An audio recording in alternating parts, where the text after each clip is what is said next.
The Cowboy Found. 2. Apache Girls. Bound in the Desert. What one whispered made him freeze. Before we ride into this story, take a moment to drop a comment below. Let us know where you're watching from, what town or city you're calling home tonight. And when the end, this story, don't forget to rate this story from 0 to 10. Now lean back, get comfortable, and enjoy the story. She was tied to a dying tree when I found her, skin split from sunburn, lips dry as sand, wrists cut raw from rope. The other girl beside her looked even worse, barely 12, barely breathing.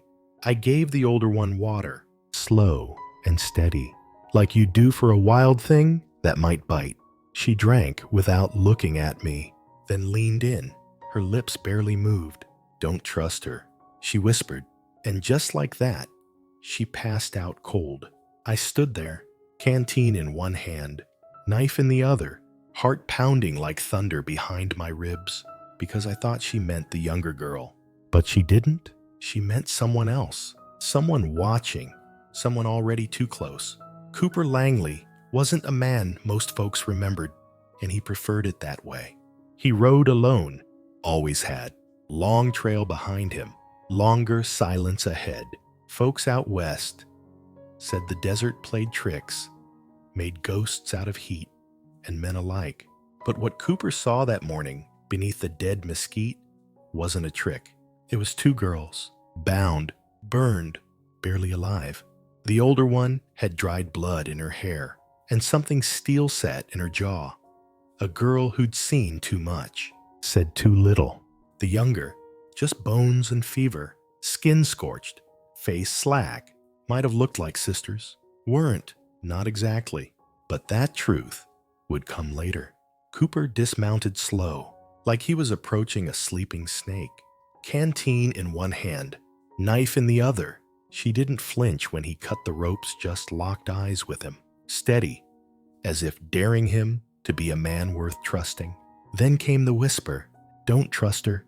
He thought she meant the child, but the way her gaze drifted past him, up toward the ridge, he knew better. The wind shifted, his horse snorted, and that's when he saw the riders. 2 of them, coming fast. No time for names, no time for stories. Just enough time to throw the girl on the saddle and run. They rode hard through the gulch, bullets biting at the dust behind them. Cooper didn't know what devil he'd stepped between. All he knew was this wasn't chance, wasn't mercy either. By nightfall, he'd found a hidden cut in the canyon wall where the firelight wouldn't show. He watched the girls from the shadows. The older one curled tight, like a bow never unstrung. The younger lay near his saddle, her tiny hand still clutching the locket at her throat. Old silver, worn, marked. That's when he asked, voice barely more than breath, "You got names?" The older girl stared at the flames. "Her name's Puma, and you?" A long pause. Then finally, "Naella, I'm Cooper Langley." "I know," she said. That made him stop. The desert didn't give answers, only more questions, and one of them was riding just behind his saddle, wrapped in a coat too big, too late. Would she dare to stay? Would he? They didn't know it yet, but this was the night. The wind began to change, and in the silence between crackling brush and flickering flame, the weight of 3 broken paths began to press into one trail, one path forward, and no way back. Part 1. Don't trust her. The desert didn't shout when it wanted to kill you. It whispered, soft, through the rocks, low, in the bones. And that morning, Cooper Langley heard it, not with his ears, but with that quiet place inside. A man who's lived through too many goodbyes. He was riding the old trail east of Dry Needle Ridge, looking for firewood, or maybe just a reason to keep moving. The heat was already rising, like smoke off the canyon walls, and his horse's hooves kicked up more dust than sense. Then he saw them. At first, they looked like shadows slumped beneath a dead mesquite. But shadows don't bleed, and they sure don't tremble. He slid from his saddle slow, eyes narrowing. 2 girls, Apache, young, tied hand and foot with worn rope, ankles rubbed raw. One lay on her side, unmoving. The other sat upright, head tilted, like it barely had the strength to hold. Blood had dried in her hair, rust-colored, like a blade, forgotten too long in the rain. She looked at him, not with fear, not even hope, just that hollow kind of knowing, the kind that only comes from surviving the worst of men. Cooper unstrapped his canteen. "Drink slow," he said, kneeling, holding it to her lips. She did. 3 swallows, maybe 4. Then her hand twitched, and she leaned in. Her voice barely a breath. "Don't trust her," she whispered. He froze, not because of what she said, but how she said it. Not a plea, not a warning, just a truth she'd carried too long. Then her head dropped. Cooper turned to the younger one. Couldn't have been more than 12. Her lips were cracked, eyes fluttered open like she'd forgotten how. He cut the rope's ankles first, then wrists. The older one flinched when the last knot slipped free, but didn't stop him. The younger whimpered soft as he lifted her into his arms. She smelled of dust and fear. Then came the sound that split the moment wide open, a sharp snort from his horse. Quick, alarmed, Cooper's hand went straight to his holster. He turned, scanned the ridge. 2 riders, silhouetted hard against the sun, coming fast. His gut turned to ice. This wasn't no accident, he muttered. He spun, hoisted the girl onto the saddle. The older one tried to climb up, stumbled, but grit her teeth and did it anyway. Cooper mounted behind them and kicked the horse hard. They tore down the gulch, just as the first bullet whispered past his ear. They didn't stop riding until the sun sank behind the rocks and the air turned sharp with night. Later, they made camp in a dry cut between the boulders. No fire, too risky, just cold jerky and a canteen passed hand to hand. The girls sat huddled together, silent shadows under a darkening sky. Cooper sat apart, back to stone, eyes on the dark. But more than watching, he listened for footsteps, a breath out of place, anything that might belong to the man who tied them up and left them to die. He didn't know that man yet, but the girl's whisper echoed in him like a church bell, struck in the ribs. Don't trust her. Who? The younger one. Someone still out there. Or maybe herself.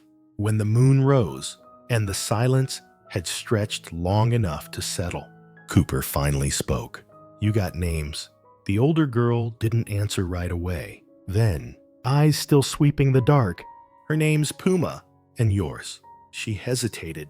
"Nyella." Cooper nodded. "I'm Cooper Langley." "I know," she said.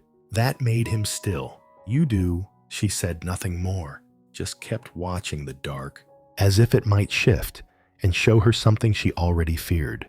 Later, when both girls were curled asleep beside the rocks, Cooper sat beside the low flicker of embers. He thought about her words. Don't trust her. Words like that don't just spill out. They come from scars, deep ones, somewhere out there. Someone still wanted those girls. Someone who tied them like cattle and left them for the vultures. Someone who might be hunting still. He didn't know what trail he'd stepped into, but the look in that girl's eyes told him clear. It wasn't over, not by a damn mile. In the last flickers of ember light, Nyella shifted in her sleep, murmured one word in Apache. Cooper's breath caught. Not a name. A title. Father. Part 2. The fire and the name. They didn't light a fire until the third night. Too many miles behind them. Too many false trails. Too much silence stretched thin between each hoofbeat. Cooper led them through dry creek beds and thorn-choked gullies, narrow washes where the wind could slip in behind you and not even whisper its name. He checked behind them often, listened more than he spoke. They hadn't seen a rider since the first shot rang out, but Cooper didn't trust that kind of quiet. That evening, The sun dipped out early, dragging a sliver of moon behind it, pale and thin, like a cut across the sky. The canyon walls breathed cold, a kind that got inside your teeth and made your bones hum. The fire they made was small, just a flicker tucked into the hollow of 2 stones, barely enough to warm a tin cup. But still, it felt sacred. Puma. The younger girl curled close to the flames. She said nothing, didn't need to, wrapped in Cooper's coat. She clutched the silver locket at her throat and ran her thumb over it like she was trying to erase a memory etched in metal. d.e.a.d sat behind her, one knee raised, arms wrapped tight around it, her eyes fixed on the dark like it owed her something. Cooper kept to himself, sharpened his knife, checked his rifle. Didn't ask, not yet. But the air had changed. Something had shifted. It was d.e.a.d who finally broke the silence. "Back there," she said, voice low, steady as river stone. When I said, "Don't trust her," Cooper didn't lift his gaze, just waited. I wasn't talking about my sister. That made him pause. "Then who?" d.e.a.d's eyes didn't blink, didn't leave the dark. "The man who tied us up," she said. "He's not just some outlaw. He's white. But he speaks Apache better than most elders. Wears our clothes. Took our names. He beat. Said we were his daughters now." Cooper's jaw tightened. "And he's the one who left you there." d.e.a.d shook her head. "No, he sold us. To men heading east. Said we'd be useful." Her voice broke at the edges, but she didn't let it fall. "We ran, slipped off during a dust storm, got as far as the rocks." She looked at him now. "That's where you found us." The fire popped softly, casting long, flickering shadows. Puma had fallen asleep, her breathing slow. d.e.a.d stared at the locket like it might start talking. "He called himself Father Blackbird," she said. "But I don't think that's his name." Cooper finally spoke. "You know his real name?" She nodded. "Elijah Durant." The name dropped between them like a rattlesnake curling in the dirt. "I've heard it," Cooper muttered. "Durant, mission raised, used to trade along the river routes, then vanished." "He didn't vanish," d.e.a.d said softly. "He just stopped pretending to be a man." They didn't speak for a long while after that. The canyon stretched wide around them, breathing again, coyotes calling from somewhere unseen, and the wind whispering secrets between rock and flame. Cooper took first watch. d.e.a.d curled beside her sister. But she didn't sleep. Not really. He saw her lips moving.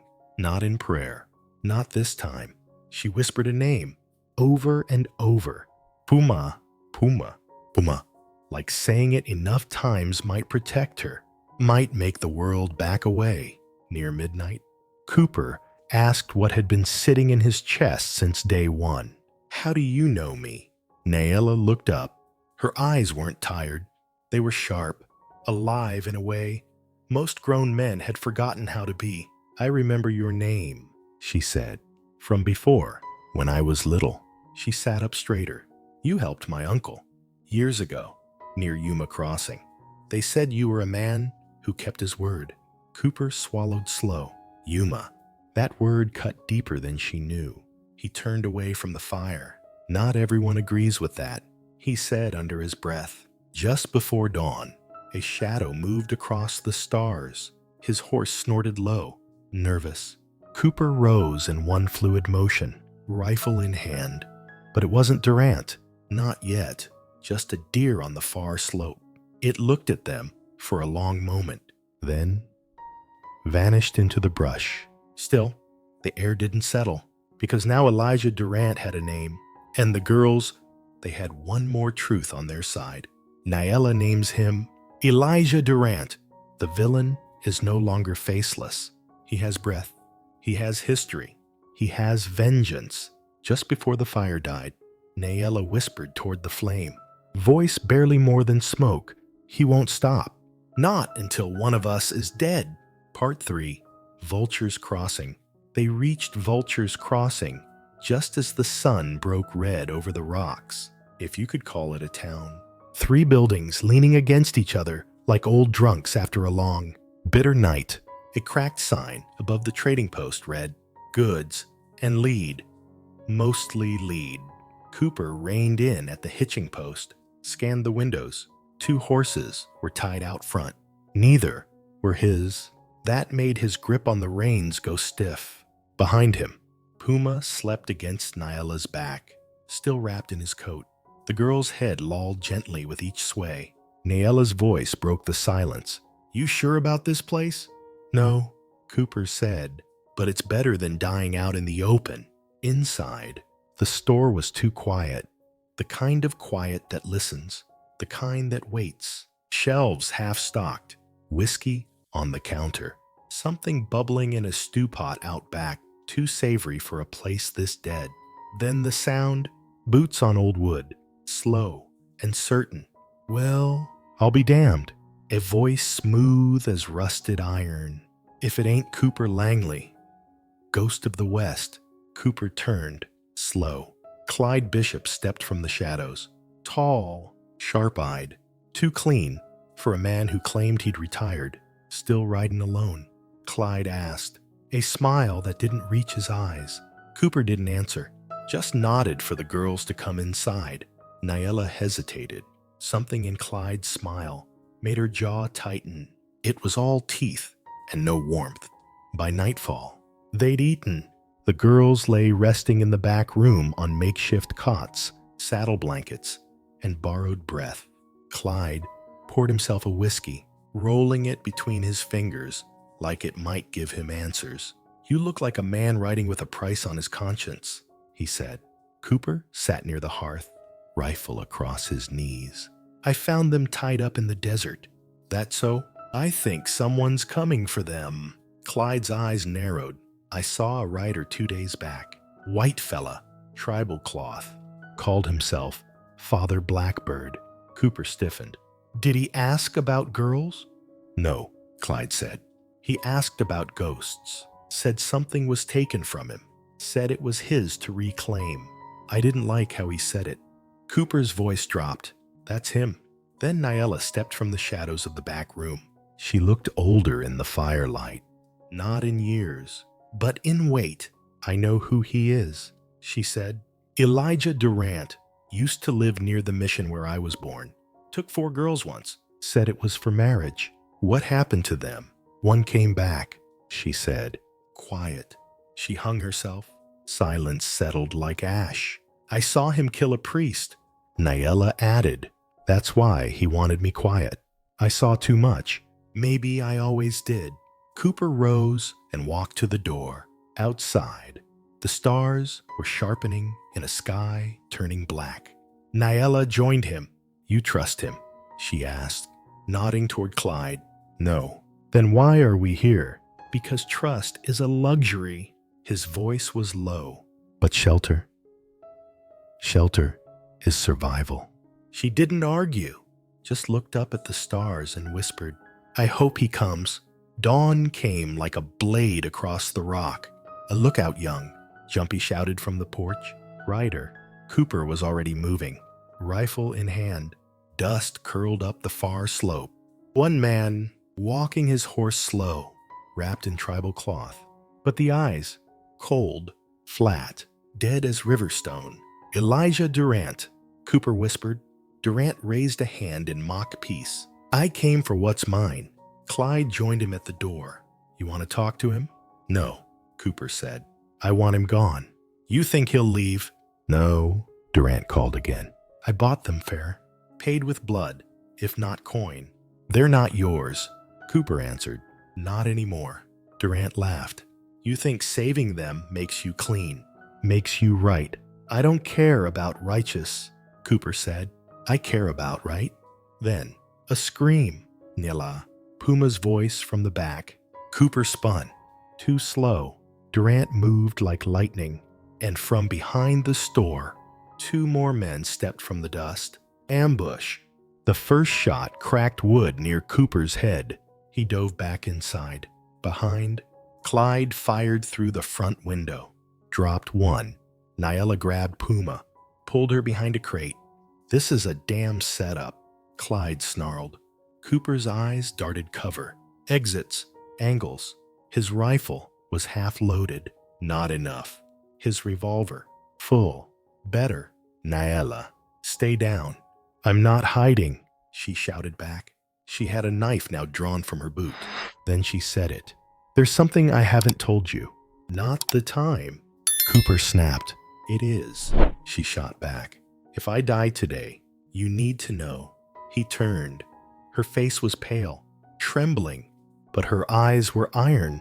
"Durant's not just chasing us," she said. "He's chasing what he lost." She touched the locket around Puma's neck. That belonged to his daughter. Cooper froze. "What?" Naela's voice dropped to a whisper.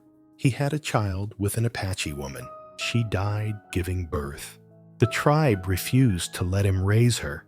Gave the baby to a family in my village." She lowered her gaze. "Puma's not my blood sister. She's his daughter." Even Clyde went still. "You knew." Naela nodded. "He came for her when she was 6.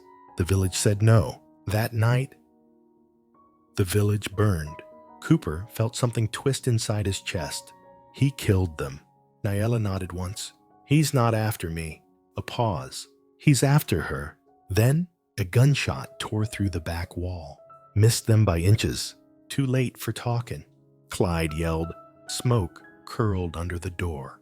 "They're trying to burn us out."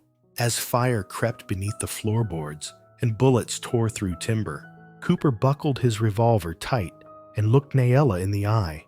"You said he's chasing what he lost." She nodded. "Then we finish it here. Durant is no longer just a captor. He's a father, obsessed with reclaiming blood through fire and force. The cabin becomes more than shelter. It becomes a trap, but also a stand." Part 4. The ridge, the smoke, found their lungs before it reached their eyes. Thick, sour, coating the back of the throat like regret. Cooper kicked out the back window just as the front door groaned under pressure. No time to wait. No time to weigh the odds.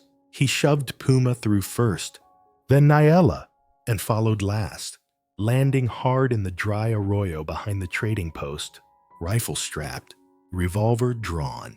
They didn't run fast, didn't need to. They ran up, toward the ridge. Behind them, Clyde held the line just long enough to fire 2 more shots.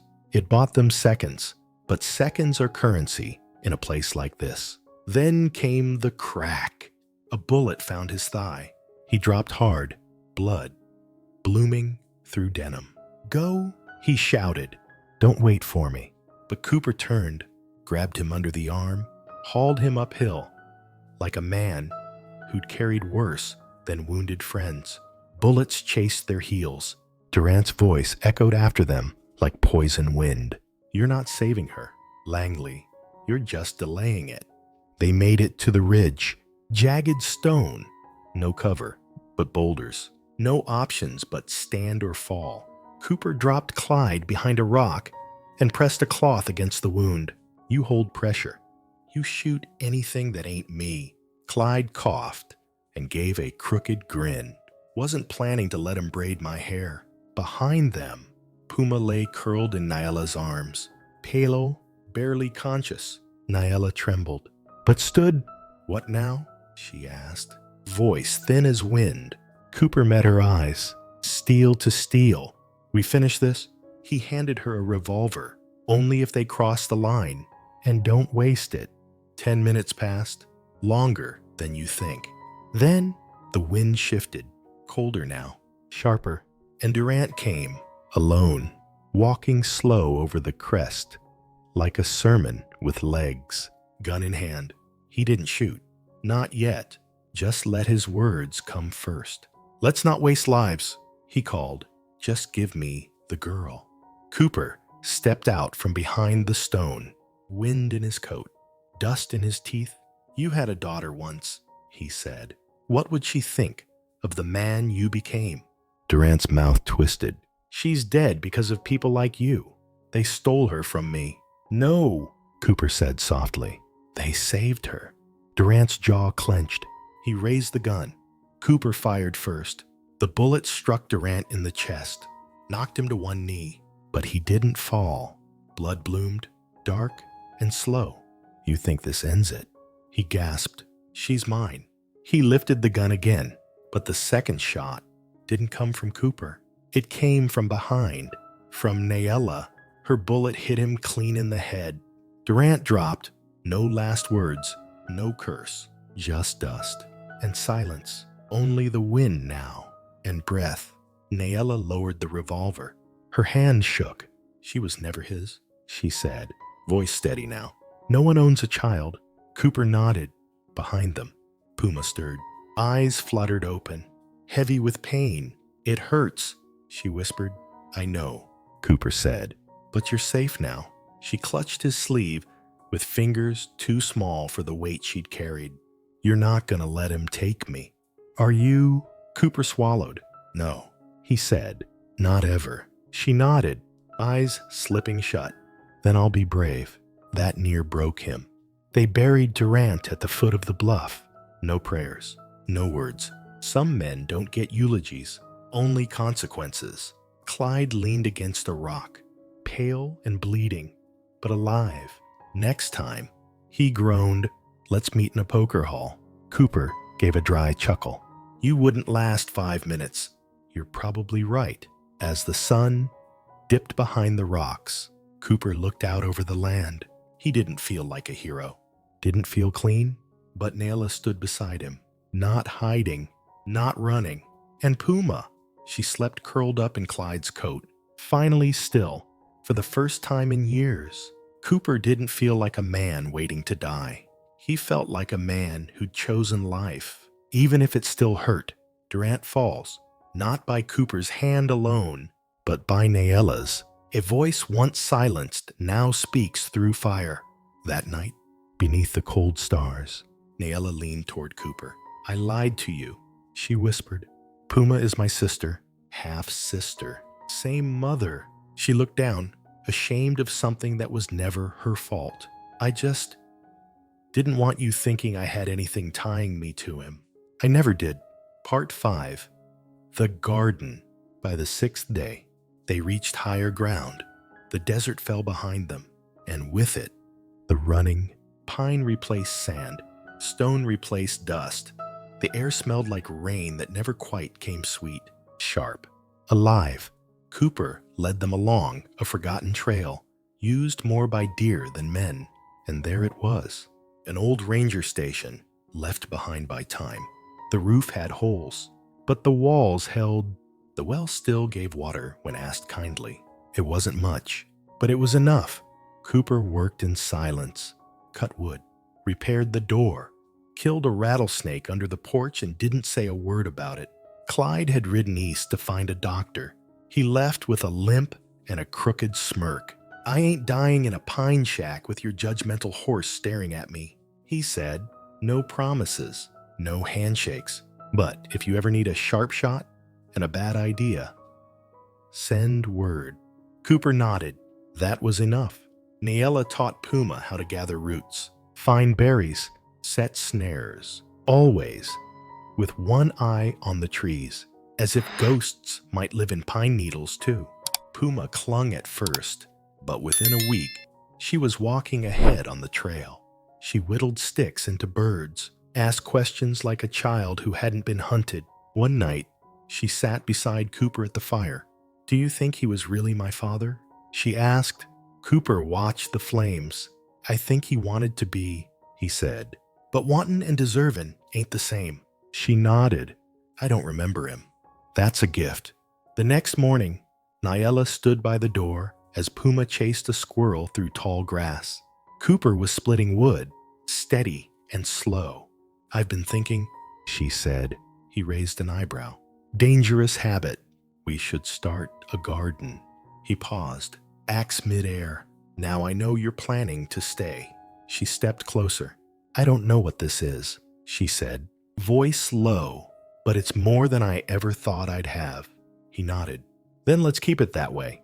That night, they didn't talk much. Didn't need to. Puma curled on her blanket, carving a rabbit from soft pine. d.e.a.d. stirred stew. Cooper watched the door. Out of habit now, not fear. The quiet wasn't empty anymore. It was full. A week later, visitors came. 3 Apache elders on horseback, wrapped in wool, faces carved in time. They carried no weapons, but they didn't need to. They carried memory instead. d.e.a.d stepped forward, recognized one elder Jasco. They spoke in Apache, low, steady, firm. When they finished, Jasco turned to Cooper. "You are not one of us," he said in English, worn thin by time.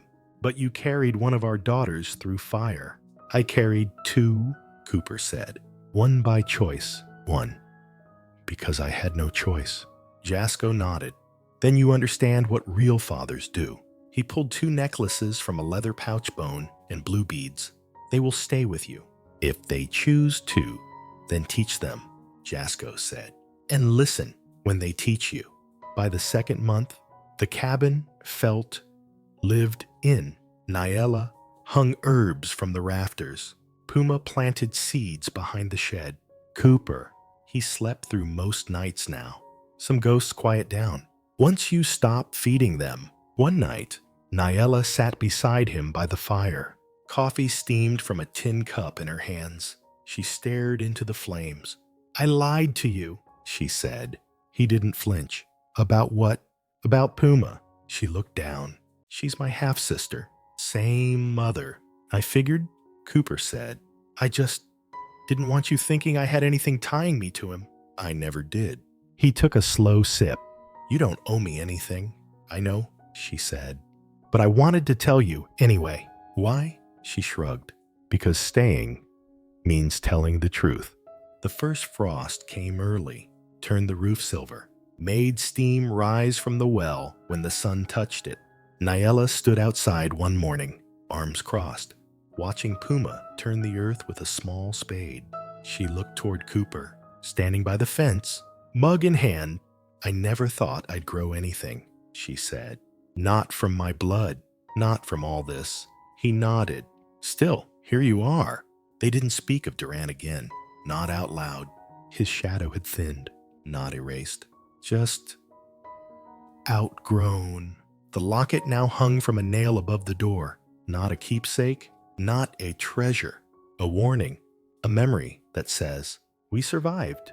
Puma knelt in the garden, tucking a small wooden rabbit between the sprouting stems. d.e.a.d brushed dirt from her palms, a quiet smile in her eyes. Cooper stood with one hand on the fence post, not watching for danger, just watching them. No longer alone. They never saw Durant again, not in the flesh, not in dreams. But he stayed, in the locket above the door, in the scars. Puma no longer hid, and in the silence, Cooper no longer feared. Time didn't fix them. It never does. But it gave them rhythm, a place to hang the heavy things, without letting them fall. d.e.a.d tended the garden each morning, even when frost kissed the leaves.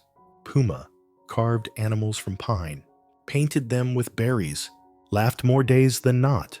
And Cooper, he still rode the ridge every dusk, circled the land, watched the sky, not because danger was coming, but because some habits are prayers, disguised as caution.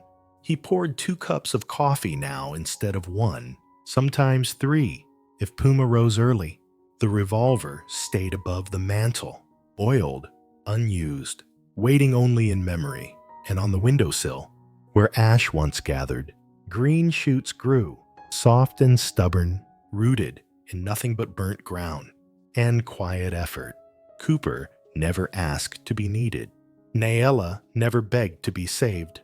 And Puma, she never had to whisper, "Don't trust her again." That time was gone. Sometimes the West doesn't give justice. Sometimes it doesn't even give peace. But once in a long while, it gives just enough to stay, just enough to begin again. What did this story stir in you? Tell us in the comments.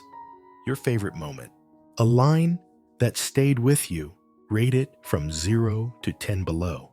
And if you want more stories like this, subscribe and ring that bell so you don't miss the next trail. If this story touched something in you, the next one goes even deeper. And if you've ever chosen silence over revenge, comment. I understand, Nayella. The fire's low now, the garden's growing, and somewhere past the ridge, the wind carries a new name, not one written in blood, but planted in trust. And that's enough.